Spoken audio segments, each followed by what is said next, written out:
a participant in the war in Ukraine, Russian paratrooper Pavel Filatyev. After barely returning from the battlefield, he wrote a book titled Zov, in which he told everything he saw with his own eyes: the mess, the incompetent command, and the unwillingness to kill.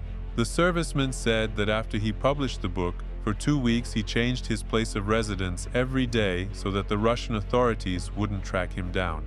At first, Filatyev didn't plan to leave the country. However, according to him, he was persuaded to do so. He is now abroad. In this video, I read out some excerpts from his book Zov, according to the version by Important Stories. The link to the original is in the description. It's already been a month and a half since I came back from the war. I know you're not allowed to say the word war. It's been banned. So this war, our Russian army is firing at the Ukrainian one, and they're firing back. Shells and rockets are exploding there. Soldiers on both sides are dying, as well as civilians who were lucky enough to live in the place where someone decided to start a war, calling it a special operation. Hiding unsuccessfully, picking up side jobs here and there. In August 2021, I decided to return to the army. At 33 years old, I still didn't have my own home. I received an order to report to a military unit in Crimea.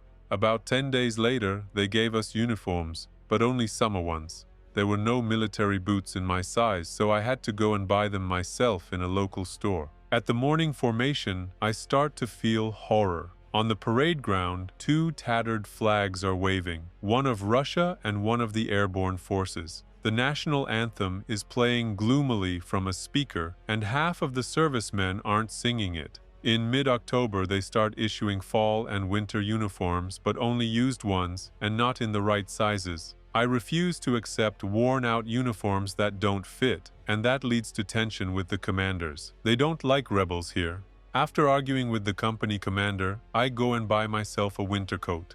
The commander starts getting back at me by putting me on duty every other day. We arrive at the training ground for parachute jumps. That night, temperatures dropped below zero, and we were transported in open KAMAZ trucks. Everyone arrived frozen stiff. Many servicemen had no warm clothing. Some hadn't received it. Others refused to take used or ill-fitting gear. The next morning, I wake up with a fever. I have bilateral pneumonia. Over the next week, about 30 servicemen from my unit were admitted to the infectious diseases ward with diagnoses like respiratory infections, bronchitis, and tonsillitis. All of them had been at those jumps. This whole mess finally pushed me over the edge. I wrote a complaint to the Ministry of Defense. My command at Military Unit 81505 is not fulfilling my rights as a serviceman. I've had to take care of getting half of my uniform myself. There is a lack of food provision. After 3.5 months of service, there is still no record in my military ID that I'm even serving in this unit.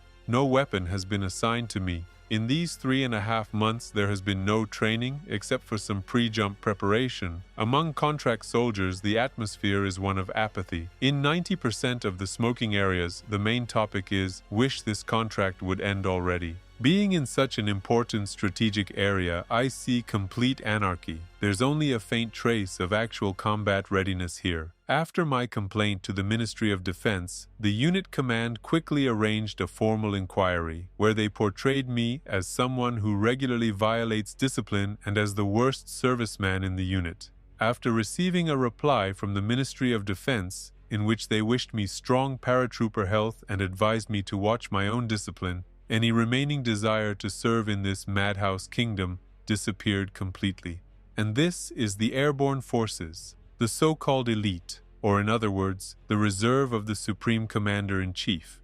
It's frightening to imagine what things are like in other units. In mid-February, my company, like many other units, was at a training ground in Old Crimea. Watching the news, I realized that something was definitely brewing. Everyone who had been discharged or was sick was being brought to the training ground. On the one hand, I didn't want to have anything more to do with this kind of army, where you are nobody, and your rights as a serviceman, written in the law, exist only on paper, where your salary is lower than that of a stock boy at the local supermarket. I also understood that the army was not combat ready. On the other hand, I thought that now, when something was clearly about to happen, Refusing to go would be shameful, the same as being a coward. Our whole company lived in one tent, around 40 people. Inside, dugout holes, a potbelly stove. Even in Chechnya, living conditions were better organized. The food in the mess hall was even worse than in the garrison. There was nowhere to wash. Those who arrived later than the others, like me, had no sleeping bag, no camouflage suit, no body armor, no helmet. Some had nothing to heat the stoves with. In February, there was nowhere to wash, so people went to the sea in winter.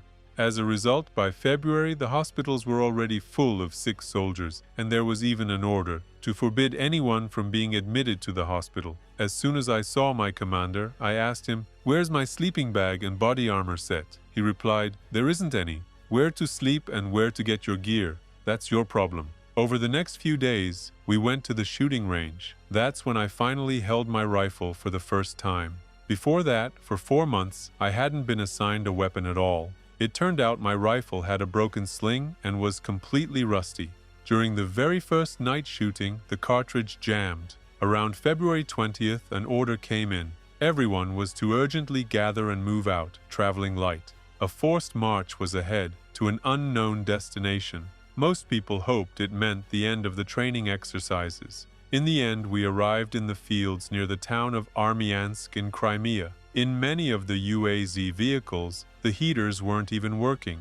By then, everyone was already dirty and exhausted. Some had been living at the training ground for nearly a month with no proper conditions. Everyone's nerves were shot. The atmosphere was getting more serious and more confusing. No one really understood what was going on. Everyone was guessing what would happen next. On February 23rd, the division commander arrived. After congratulating us on Defender of the Fatherland Day, he announced that starting the next day, our daily pay would be $69, about 7,000 rubles a day. That's over 200,000 a month, plus the regular salary. It was a clear sign that something serious was coming. When we realized that this wasn't another polite Crimea operation and not training exercises either, but a full-scale war, as we crossed the Ukrainian border under rocket fire, escorted by attack helicopters and jets, people were already saying that no amount of money was worth this kind of job. On February 24th, I woke up around 2 a.m. in the back of a Kamaz truck.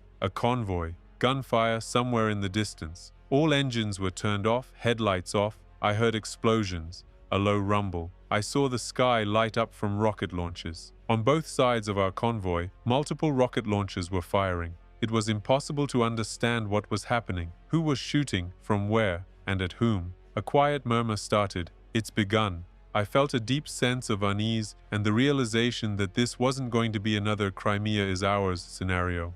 A clear, fucking undeniable feeling that shit was about to go seriously south. And I couldn't tell. Were we firing at advancing Ukrainians? Maybe at NATO? Or were we the ones attacking? Who was the target of this hellish barrage? The army is structured in such a way that there's no one to ask. No one is going to explain anything to me. My only options were to throw down my weapon and run and be labeled a coward, or to follow everyone else. Now I understand that I was used, sometimes through manipulation, the media and patriotism, sometimes through threats, laws and punishments, sometimes with rewards, pay raises, and sometimes with flattery, future medals and ranks. The convoy suddenly came to life and started slowly moving forward. I could hear gunfire and explosions in the direction we were heading. My truck slowly rolled through a wrecked border checkpoint. Customs, Crimea, Ukraine. I saw mangled, smoking, and bullet-riddled vehicles as we crossed the border. Then came road signs, inscriptions in Ukrainian flags. Suddenly, we screeched to a halt on some deserted road.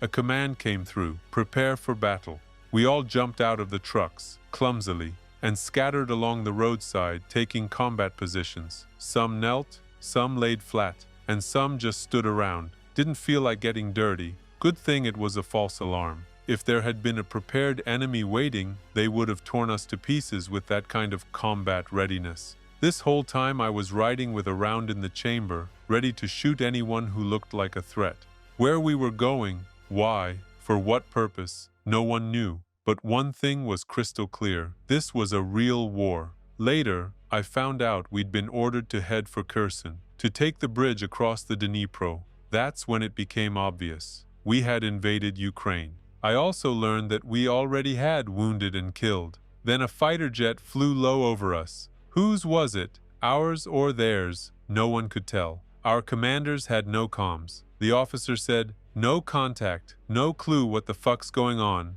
but most important, don't piss yourselves. We're moving out soon." He tried to sound brave, but I could see it in his eyes. He was just as fucked up as the rest of us.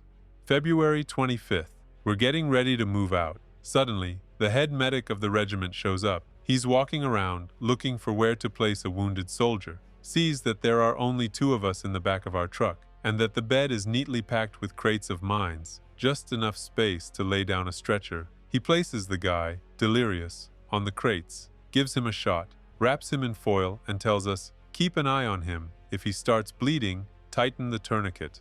Apparently, it was the guy whose leg got crushed by the turret of his own airborne fighting vehicle. He lay there, quietly moaning, whispering that he was freezing. Later, I was told he died. Instead of being airlifted to a hospital like in an American movie, with kind, beautiful nurses, we were hauling him deeper into enemy territory, on top of boxes of mines, in a truck with no fucking brakes. In the Ukrainian villages we passed through, we saw only a few people. They watched us with grim, cold stares. There was a constant feeling of unease, of danger coming from these houses, mixed with a strange respect for their patriotism. I knew that if I sensed even a hint of danger from one of those houses, I'd have to shoot without hesitation. Hesitation or delay meant death, mine or my comrades'. Doubt was dangerous, but at the same time, I didn't want to kill anyone. Civilians with bags were walking down the highway past our convoy, clearly those trying to flee the war. Most of them were coming from Kherson, where we were now preparing to advance. Hundreds of cars had already passed us, many with dash cams and some openly filming us through the windows on their phones. What a fucking madhouse. On the right side of the road near our positions, something caught fire. 10 minutes later, a fire started to our left too. Someone had set fire to the dry grass and reeds around us on both sides. Obviously, it wasn't our guys who did it. There was this growing anger toward the civilians. I understood we were uninvited guests here, but for their own safety, they were better off staying far away from us. Still, their behavior made me angry and confused. What the fuck are we even doing here? This isn't our job. We're not the police. We're not riot cops. We're mentally prepared for a fight with the Ukrainian army, not for dealing with civilians. And no one wants to explain to them why the hell we came here. The truth is, we don't even know ourselves. It's too late to ask questions. You're on the front line. Either you shoot or you get shot. February 28th. I heard a rumor that someone fired a cannon from an airborne fighting vehicle at a civilian car that didn't stop. Inside were a mother and several children. Only one child survived. Innocent civilians die in every war, and more will die, but it leaves a rotten feeling in your soul. While our governments argue over how people should live, and soldiers on both sides are used as tools, it's the civilians who die. Their world collapses. And when you fully grasp that, you're left paralyzed. If you walk away, you're a coward and a traitor.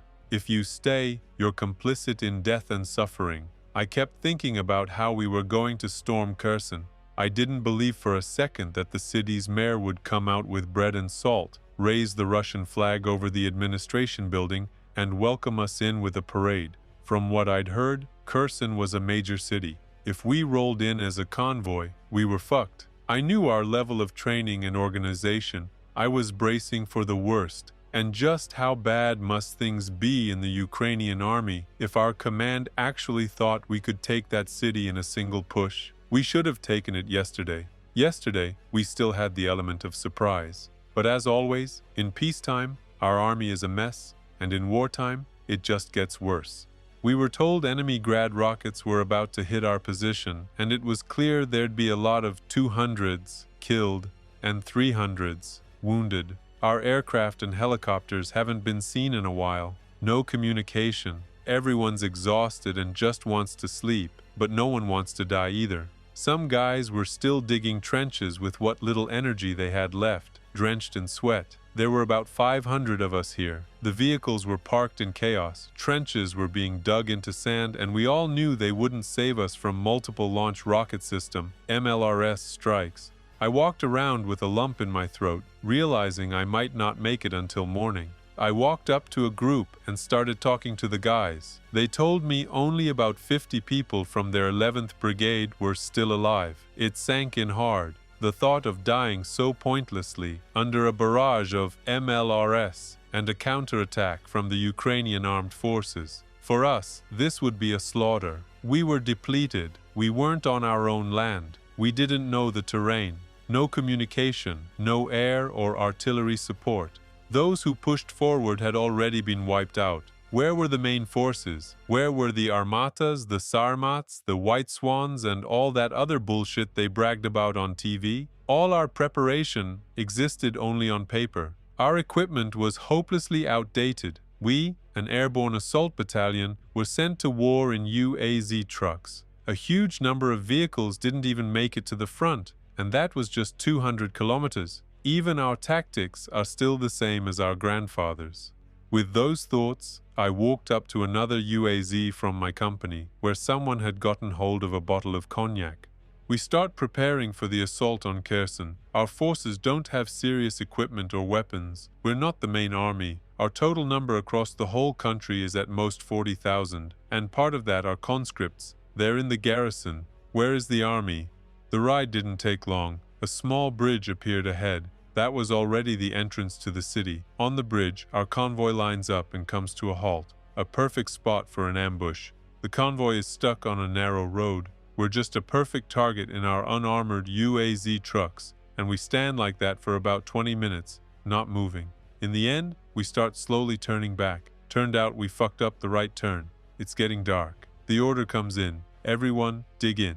It was very cold. Frost began. Some guys tried to sleep in turns. No one had sleeping bags. A strong wind picked up, and the frost started to cut to the bone. I go off somewhere to find myself a sleeping bag. Some people found cardboard or rags. They covered themselves with that. Walking past private houses, I see one of them. Looks abandoned. Doesn't seem lived in. Looking at a neighboring house right next to it in the same yard, one that was clearly still lived in. I stand there fighting the urge to go inside, to ask the locals for a blanket. If no one's inside, just take something to keep warm. A few minutes later, I give up on the idea. Their reaction could be anything. The feeling from all of this is disgusting. We're like animals, just trying to survive. We don't even need an enemy. The command has put us in conditions where even homeless people live better. I laid one tarp on the ground. We lay down with the guys, pressed up against each other to stay at least a little warm. We covered ourselves with another tarp. It didn't provide warmth, but at least it blocked some of the wind. The next day we arrived at the Kherson seaport. Everyone looked exhausted and half feral. People started searching the building for food, water, a shower, and a place to sleep. Some began grabbing computers and anything valuable they could find. I was no exception. I found a hat in a wrecked truck on the premises. Took it. The balaclava was way too cold. In one office with a bunch of TVs, a few guys were sitting and watching the news. They also found a bottle of champagne there. The offices had a canteen with a kitchen and fridge. Like savages, we ate everything in sight. Cereal, oatmeal, jam, honey, coffee. No one gave a damn anymore. We were already at our limit. Most had been living in the fields for a month. No comfort, no shower, no real food, and now, without any rest, they sent us into war. Everyone was chaotically looking for a place to sleep. People were yelling at each other over the line for the shower. How far can people be pushed into this kind of state? Overnight, we turned the whole place upside down. I saw some soldiers smashing a coffee machine, trying to get Ukrainian hryvnias out of it. No idea what the hell they even needed them for. On March 3rd, a rumor started going around that we were going to storm Mykolaiv and then move on to Odessa. I couldn't believe it. Don't the people at the top realize we're completely worn out? Now we heard that the motor rifle infantry is refusing to go en masse. That's why we can't get any rest. It made us angry at those refusing to go. What followed was over a month of Groundhog Day.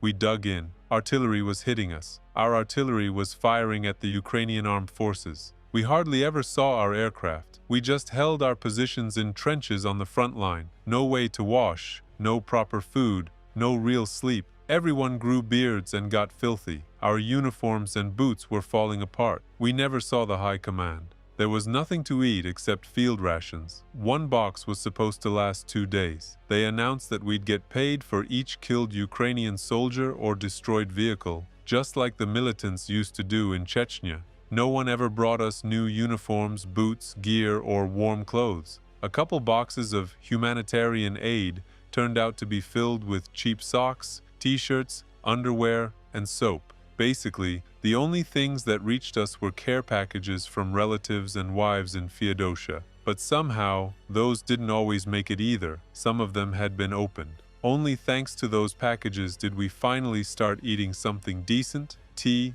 coffee, candy, and canned food. Some guys started shooting themselves in the limbs or deliberately getting themselves wounded, just to get the 3 million and get the hell out of this nightmare. There was a case when our prisoner had his fingers and genitals cut off. Dead Ukrainians at one of the checkpoints were being propped up in car seats and given names. Because of artillery shelling, some nearby villages practically ceased to exist. Everyone around was getting angrier and more vicious. Some old lady poisoned our guys with pies. Almost everyone developed fungus. Some started losing their teeth. Others had peeling skin. Some began falling asleep while on duty from exhaustion. Others started drinking heavily. No one knows where they even got the booze. Every time there was an artillery strike, I'd press my head into the ground, and the same thought would come up: God, if I survive, I'll do everything I can to change this. I wasn't afraid to die. I was just pissed off that I might die so stupidly because of all this shit. And for what? For whom? I was angry that the people at the top don't give a fuck about us. They show in every way possible that we're not human to them. We're just cattle, and it pissed me off that before the war they started, they did everything they could to ruin our army. The feeling you get when you leave the combat zone is indescribable. 2 months of dirt, hunger, cold, sweat, and the constant presence of death nearby. It's a shame that reporters aren't allowed on the front lines. That's why the whole country doesn't get to admire the paratroopers. Overgrown, unwashed, filthy, skinny, and furious at their useless commanders, incapable of equipping the troops even during active combat. Half of my guys were dressing in Ukrainian uniforms because they were better quality and more comfortable, or because their own were worn out, and our great country can't even clothe, equip, or feed its own army. By mid-April, a piece of dirt got into my eye during an artillery strike, and I developed keratitis. After 5 days of suffering, when there was a real threat of losing the eye and it had already swollen shut, they finally evacuated me. The medic heading out with the evac team asked us to pass a message to the medical unit that he had no syringes or painkillers, not even that on the front line. All it takes is to compare a Russian soldier's first aid kit with an American one, now common among the Ukrainian army. The best comparison would be a Ziguli versus a Mercedes. We were brought to one of the barracks that had been assigned for those discharged from the hospital and waiting to be sent back to their unit. There were hundreds of people who'd returned from the war, half out of their minds from what they'd been through, feeling a kind of happiness just to be alive and back in civilization. Some were severely stuttering. I saw 2 with memory loss. Many were drinking hard, blowing all their earnings, going out at night to prostitutes, spending over 100,000 rubles in a single day. I had to pay for my own treatment and medication. For 2 months, I tried to get medical help from the army. I went to the prosecutor's office, to the commanders, to the head of the hospital, wrote to the president. No one gave a damn. No insurance, no treatment. Fed up with everything, I decided to go through the military medical board and leave the army on medical grounds. The command said I was evading service and sent the documents to the prosecutor's office to open a criminal case. They tried to use this kind of blackmail to force many guys to go back. Their goal is to throw as many people back into the war as possible, just to earn another star. No preparation, no equipment. An army that crushes its own soldiers, the same ones who've already been to war. the ones who don't want to go back there, to die for God knows what. So many were killed, and their families never got any compensation, and the wounded or sick, most of them were denied compensation and insurance. More than half the regiment is gone. Some quit for various reasons. Some are sick, wounded, or dead. There are even some who haven't been paid anything for their contract service, because officially, they were never there. And letters to the Ministry of Defense don't lead to anything. And those 3 million rubles we call Putin's money, I never got them, just like many others. After 2 months of the special operation, my bank card had 215,000 rubles on it. The main reason for the failures of the Russian army in Ukraine is that we had no moral right to attack another country, especially a nation as close to us as Ukraine. When it all began, I knew very few people who believed in the whole Nazi narrative, and even fewer who actually wanted to fight against Ukraine. There was no hatred. We didn't see the Ukrainian people as enemies. The second reason is how it all started. Launching the special operation by shelling Ukrainian territory with artillery, aircraft, and missiles. What kind of reception were we expecting from the civilian population when people on February 24th woke up to explosions from artillery, airstrikes, and rockets? Who honestly thought that after such a beginning, the people wouldn't unite against the invaders? The third reason is the terrible corruption and chaos in our army, its moral and technical backwardness. Career advancement is only possible if you have the right connections and loyalty to the system. In today's army, if you want to avoid problems, you have to silently do what you're told, even if what you're told is complete nonsense. Officers are still being trained to command a conscript army, not a professional army of contract soldiers, many of whom are older than the young officers in charge of them. Recruitment into the army defies common sense. Getting in is hard. Getting out is even harder. The salary of a contract soldier is far from adequate. Military regulations are written for an army of the past. They still haven't been adapted to modern realities. We're all just serving time, not building a stronger army. Much of our equipment is outdated. There's not enough of it. And the complex system for supplying new equipment doesn't function properly. A lot of it exists only on paper and in reports. Our gear and uniforms are uncomfortable and poor in quality. Most soldiers end up buying and wearing American, European, or even Ukrainian uniforms because they're simply better. Why, once again, just like in 1941, are we unprepared for modern warfare? Why do millions of men who served in the army know this and stay silent? Most people in the army are unhappy with what's going on. They're unhappy with the government and with their commanders. They're unhappy with Putin and his policies. They're unhappy with a defense minister who's never served in the military. Most soldiers don't want to kill anyone, and they definitely don't want war. But we're bound by patriotism, by laws, by guilt toward our comrades. No one wants to be seen as a coward. We can't just drop our weapons and run. I don't see the children of famous propagandists or high-ranking officials in the trenches, but I constantly hear their calls for us to kill. Which state Duma deputy's son is out here fighting? Are their children smarter and more talented than the sons of workers and farmers? Or do their parents simply refuse to let them share our fate? Many people go there because it's the only way to make some money. We've all become hostages to a mix of things. Revenge, patriotism, money, duty, career, fear of the state. I think we've gone too far. We didn't just welcome the Donetsk and Luhansk People's Republics into Russia. We started a terrible war, a war that is destroying cities and killing children, women, and the elderly. Friends, thank you for watching. This video was originally exclusive to my Patreon supporters, but they had no objection to it being released to the public. Please write in the comments what surprised you most about this story. If you like what I do and want to support the channel, you're welcome to join my Patreon, where for just $3 a month you get access to new videos 24 hours before they go public, posts, polls, and also exclusive videos, such as this especially grim episode titled, "How Many Losses Has Russia Suffered in Ukraine After 4 Years of War?" Another on Putin's panic after the elimination of Khamenei in Iran, and a third on how the Kremlin gnome sold Russia to China for next to nothing. I also want to say a huge thank you to everyone who supports me through Buy Me a Coffee. It's thanks to my supporters that I can keep doing this work and keep moving toward my goal, saving up for my education in Europe. Right now, I have 90 incredible patrons. Please, let's hit 95. Not saying goodbye. See you very soon.